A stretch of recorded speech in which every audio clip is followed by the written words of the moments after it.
let's take a look at the different types of equations of lines. So there are three common formats for writing a linear equation. You need to be comfortable with all three of them. The one you probably know the best is slope-intercept form. Slope-intercept form is y equals mx plus b, okay? Where m is the slope, b is the y-intercept, and x and y are your variables. One that you're probably not quite as familiar with, but that comes in very, very handy, especially when we have fractions, is point slope form. That is y minus y1, which is an actual y value, is equal to the slope times x minus x1, okay? This actually comes directly from slope being y2 minus y1 over x2 minus x1. And if you want, I can show you where that comes from, but we're not going to do that right now. So keep in mind, m is a slope, x1, y1 is a coordinate point, right? Then we have standard form, which we see a lot, but it's not the easiest one to do, say, graphing with. But we'll talk about how to deal with that later. All right, standard form is capital A times x plus capital B times y is equal to capital C, okay? Where A, B, and C are relatively prime coefficients. These are numbers, okay? What does relatively prime mean? So let's look at this little blurb. It means that they do not share a common factor other than the factor of 1, because every number has a factor of 1. For example, 4, 6, and 9 are relatively prime because they don't all have a common factor. 4 and 6 are both divisible by 2, 6 and 9 are both divisible by 3, but 4, 6, and 9 together can only be divided by 1. Okay? Alternatively, 4, 6, and 8 are not relatively prime because they're all divisible by 2. In other words, we want to reduce the coefficients as much as possible. We want to make sure that they don't have any common factors because common factors could be divided out. Okay, then we've got vertical and horizontal lines. A vertical line has the same x value no matter what, so we write that it is x equal to some number. Okay, so x equals a number by itself is a vertical line. A horizontal line has the same y value no matter what, and the x values change. So horizontal line is y equals some number. And it's actually going to be y equals the y-intercept, if you're thinking about slope-intercept form, okay? All right, so let's take a look at actually writing some equations of lines. Now we're going to write each of these and leave our final answer in slope-intercept form. And I just realized intercept is spelled incorrectly. Let's see if we can fix that real quick. Let's see, let's go white. My apologies. Slope-intercept form. All right. So problem number 4, we're given a slope and a point, okay? So we have two options on how we can do this. The first option is to go straight into, okay, we want slope-intercept form, y equals mx plus b. Well, the slope is 5 over 4. This point is an x and a y. So I can plug in y is negative 7, and I can plug in that x is negative 6, and now I can solve for b, okay? So I have negative 7 is equal to, let's see, this is negative 30 over 4 plus b. All right, we're going to want a common denominator, so we're going to make this negative 7 a negative 28 over 4. We're going to add over the 30 over 4 to get the b by itself. So that means b is equal to 2 over 4 or 1/2. Remember, we want to simplify fractions as much as humanly possible. So our final answer here is going to be y equals the slope 5/4 times x plus the y-intercept of 1/2. That's our slope-intercept form. Now that had a lot of fraction work to deal with. Something else we could have also done. If we wanted to do point slope form, I could have done y minus the y value in the coordinate point equals the slope times x minus the x value in the coordinate point. The first thing I would do is I would change those double negatives into plus signs. Okay, change the double negative into a plus sign. And what I could do from here is I could distribute next and then subtract over the 7.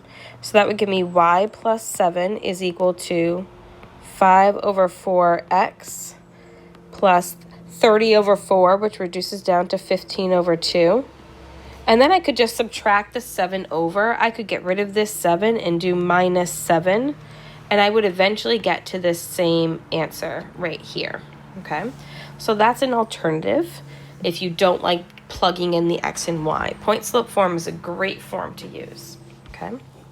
Problem number 5 is a little bit different because I'm just given 2 coordinate points. So there's actually multiple ways that you can go through and deal with this one as well.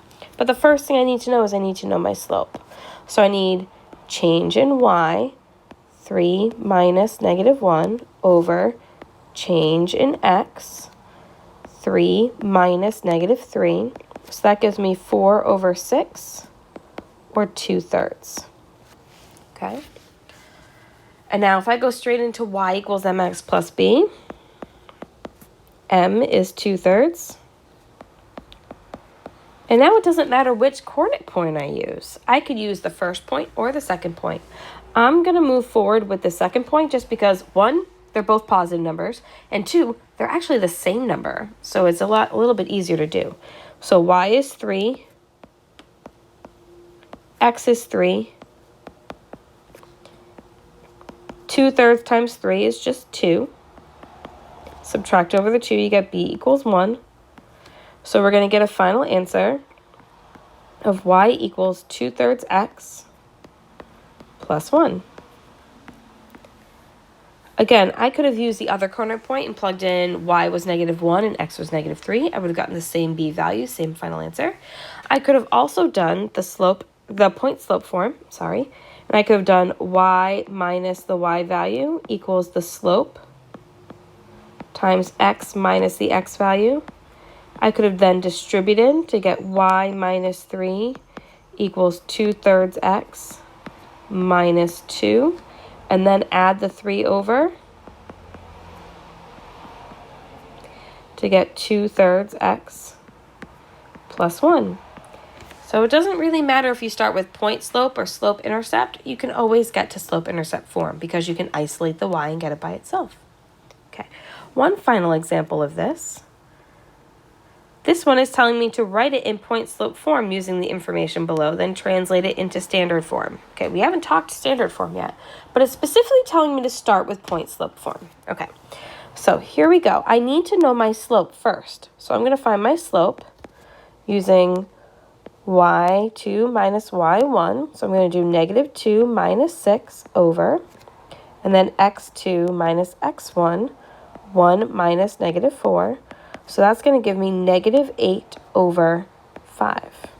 Okay, negative 8 over 5. So that's my slope. So now point slope form, I could do it either way. I could use the negative 4, 6, or I could use the 1, negative 2. I'm going to write both of them out. So using this point first, I could do y minus the y value equals the slope times x minus the x value. Minus negative 4 is the same as plus 4. Okay, and then I could also have done y minus negative 2 plus 2 equals the slope times x minus the x value, 1. Okay, both of these are technically the same equation, and if I put it in slope-intercept form or standard form, you'll see why. All right, so next up, I'm going to work with just the left-hand side. I'm going to distribute that negative 8 over 5. Okay, so I'm going to have y minus 6 equals negative 8 over 5 x minus 32 over 5. Okay. Now that looks terrible. Don't get me wrong. I know that that looks terrible. So we've gone over how to get rid of fractions. So what I'm going to do is I'm going to take this whole equation, I'm going to multiply it by 5 to clear out the fractions.